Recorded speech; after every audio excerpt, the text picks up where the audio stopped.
Williams get their man. Perez stays, but a significant figure leaves Red Bull, and Andrea Stella signs a contract extension with McLaren. From RacingNews365.com, my name is Nick Golding, and I'm joined, as always, by lead editor Ian Parks for a very unscheduled F1 update. The reason why we're doing this is because despite being the first week of the summer break, it's probably been one of the busiest weeks of the season for F1 news. Ian, so much has happened. Let's start right at the beginning of the week with Monday afternoon and the news that Williams have got their number one target, Carlos Sainz, on a multi-year contract starting next season. I know, quite a remarkable coup for Williams that. This has been one of the longest running driver sagas that I can remember. All sparked, of course, on February the 1st when it was announced that Lewis Hamilton would be leaving Mercedes and joining Ferrari with Carlos Sainz, the driver, to make way. And here we are, just over 5 months later, and finally Carlos Sainz has decided which team he wants to join. Of course, we know he had his pick. We know that there was a contract on the table from Audi. We also know that Alpine wanted his services and there was an agreement there in place. But it is Williams and James Vowles who has got his man after talks into the early hours of the morning, as he mentioned to us in his press conference following the signing, talks in many a hotel room.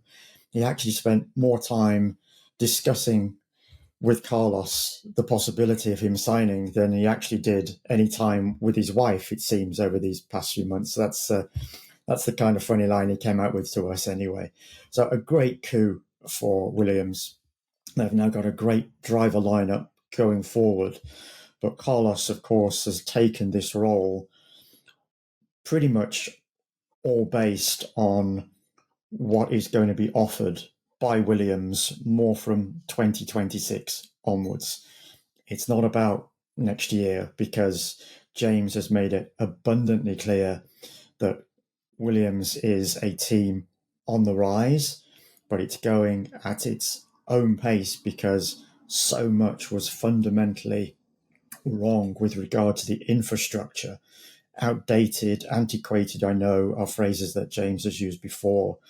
And this is a long process, but he is absolutely confident of the direction that Williams is on, finally to get that team back to the front of the grid. Carlos Sainz has quite clearly bought into it, more so than the prospect of joining a manufacturer outfit, bearing in mind Audi is going to be a manufacturer in 2026, and more so despite the history as well of Alpine, effectively Renault and all its other guys as previously. So quite a coup for Williams and James at the end of the day. Just how big a moment do you think this is actually for James Vowles personally, given that, as you mentioned, Sainz had so many teams after him, yet it's Williams who he's chosen to race for the next couple of seasons? It feels like for Vowles as a team principal, it's quite a significant moment. Yeah, I think he actually came out with a quote, Nick, that despite all his success with Mercedes, what he achieved there in guiding that team to its numerous Constructors' Championships, helping Lewis Hamilton, of course, along the way, becoming a multiple world champion as its strategy director, as the team strategy director. He basically turned around and said that this was probably the biggest moment in his Formula One career to date, signing a driver who, in his own words, as James put it, is probably on his day the third best driver in the grid, and more often than not, he feels the second best driver. And not quite sure who he has in mind with regard to the first. Is he talking about Lewis? Is he talking about Max? You're probably looking those two ahead of Carlos. I'm assuming is the way he's looking at that comment there. But yes, for him personally, this has been a long time coming. He told us that he first started having talks with Carlos back in Abu Dhabi. Now, it was quite strange. You might think, well, did Carlos know then that he was going? And basically, no. It was just one of those initial exploratory conversations that sometimes a team principal might have with a driver, even if that particular driver is not out of contract, or doesn't have a contract somewhere down the line that is not going to expire. You're just looking at what options might possibly be available. And he was as gobsmacked as anybody when it was announced in early February that Lewis was going to Ferrari, and all of a sudden here was this driver that he'd had this initial conversation with back in November, just all of a sudden now being on the market and available. But it has taken this long, 5 months now, to get this deal over the line. 6 months nearly, isn't it, effectively, when you think about it, to get this deal over the line. It's a long Simply time. because there was so many elements to it. Of course, Carlos had all these options.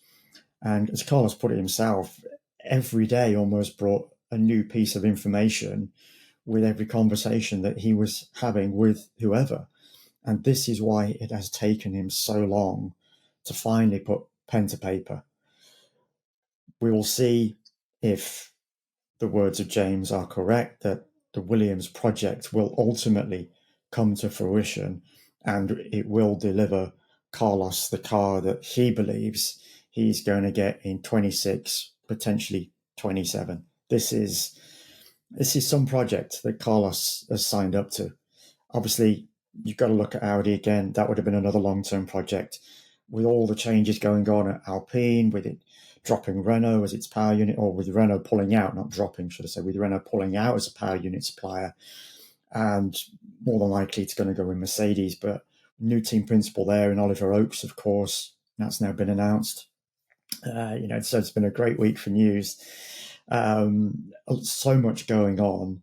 But yes, with all the changes, just to get back, with all the changes going on inside Alpine, I think Carlos looked at it and thought that in terms of stability, in terms of where the organization, that team was on its journey compared to Audi, compared to Alpine, he felt that this is the path that was the easier one for him to take and would lead him into a position where he's naturally going to be hoping he can challenge for towards the front of the grid far more quickly than with Audi or with Alpine.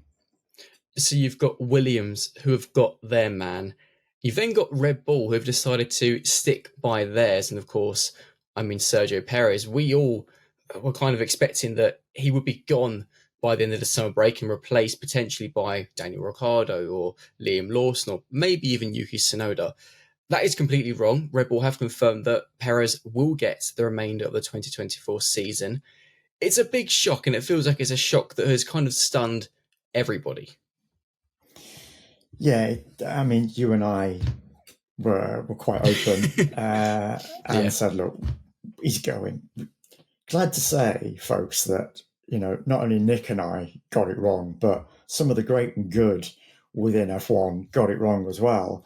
And might as well give a little plug here and now, Nick, but we have a very special guest star coming up on Monday's edition of our podcast. Gunther Steiner will be joining myself and Nick on that special show. And even he, by his own admission, and he actually said it whilst he was working for a German television station over the course of the Belgian Grand Prix weekend, he called it, or he said it, that Sergio Perez was gone. Eddie Jordan, another former F1 team principal, said exactly the same thing. These are people that you kind of think would be in the know a little bit, but here we are. Sergio Perez is remarkably staying.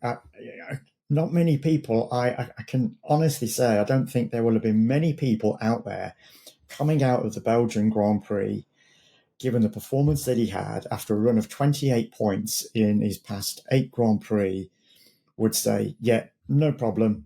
Checo's got his seat secure for, we knew that the talk was going to take place to discuss his position. And when you come out of a run like that and you are running a team where you have one driver that is just so much out of sync and off the pace with its lead driver, i.e. Max in this case, then, and with Red Bull also being renowned, notorious for making mid-season driver changes, it looked for all the world like this was going to be Checo out of the seat, regardless of the fact that he'd signed that new 1+1 deal at the start of June, of course, the 1+1 being guaranteed contract for 25 with a option for 2026. So here we are, he's in the seat for the rest of the season. Is he going to do well enough to ensure that Red Bull can hold off McLaren in the Constructors' Championship? That is going to be Red Bull's biggest concern. Yeah. Christian Horner, post-race in Belgium, turned around and said, but it was kind of alluding to what was coming in some respects. Checo knows what's expected of him. They are going to do everything that they can to try and help him be as one with that car as he was at the start of the season when he performed reasonably well in comparison to Max. Max won 4 of their first 5, but Checo was on the podium in 4 out of the first 5, 3 times the runner-up, one time third. So he was bringing in the points at that particular stage that were good enough for Red Bull, but it's just completely tailed off. Red Bull finds itself now in this constructors' title fight with McLaren, and Checo has really got to sort himself out. And the team naturally is trying to do all it can, but there are still big question marks that are going to be hanging over him over those final 10 races as to whether that new contract will then hold him in good stead for 25 and potentially beyond. It really is such an interesting story, and something obviously that caught so many of us by surprise. Of course, for those watching this update, let us know your thoughts in the comment section below. Do you think Red Bull have done the right thing? And if you think they haven't and should have got rid of him, why do you think maybe they've kept hold of him? And of course, Sergio Perez is something Ian and I will be discussing with Gunther Steiner, as we mentioned on Monday's podcast, a very, very special episode. But whilst Red Bull obviously are keeping hold of Sergio Perez, they are saying goodbye to Jonathan Wheatley, who will be becoming Audi's team principal. Yeah, it was one that was mentioned a few months back. It was mooted that Jonathan was potentially in the wings for another role. And it was all about the same time as the Adrian Newey stuff had kicked off. The chief technical officer at Red Bull, of course, famed designer, leaving Red Bull. And as I say, Jonathan Wheatley's name came up, and here we go, 3 months later, and now it has finally been confirmed that he too will be departing Red Bull. Sporting director, just in case people aren't too well aware of that role, is basically that he's in charge of all trackside operations. So it's ensuring that everything runs smoothly when the team is at a Grand Prix circuit. And a sporting director as well is the guy you turn to when you really need to know anything about the sporting regulations.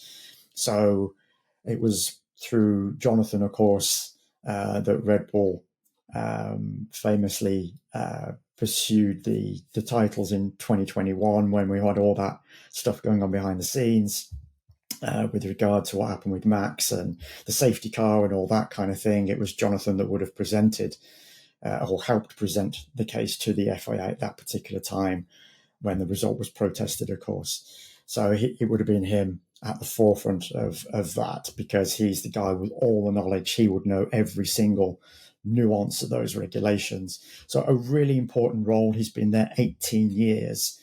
So a long time, not pretty much since Red Bull was born, effectively.